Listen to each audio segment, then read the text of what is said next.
திருநெல்வேலிக்கு முன்னாடி கங்கை கொண்டான் அப்படிங்கிற ஒரு இடம் இருக்கு. அது பகுதியில் வரும்போது காலையில் ஒரு 4:45 தாண்டி 4:45 என்னை யாரோ தட்டி எழுப்புனது போல இருக்கு.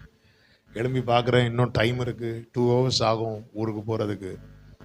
சரின்னு சொல்லிட்டு அந்த சைடில் பைபிள் ஃபோனில் அந்த எல்லாத்தையும் எடுத்து என் பேக்கில் வச்சுட்டு படுத்து அப்படியே ப்ரைஸ் பண்ணிட்டு இருக்கிறேன். கரெக்டாக ஒரு 5 minutes ஆகலை, நான் போன பஸ்ஸு பெரிய விபத்துக்குள்ளானது.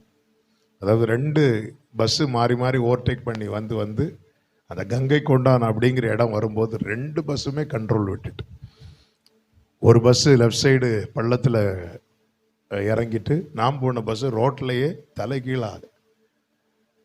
நான் பஸ்ஸுக்கு அடியில் ஒரு 15 நிமிஷம் எங்கே இருக்கோனே தெரில, எனக்கு இருக்குமா இல்லையானே தெரில. பயங்கரமாக அலறல் சத்தம், சிலருக்கு கை காலெல்லாம் பஸ்ஸுக்கு அடியில் மாட்டிட்டு கத்திட்டே இருக்கிறாங்க. கொஞ்ச நேரத்தில் போலீஸ்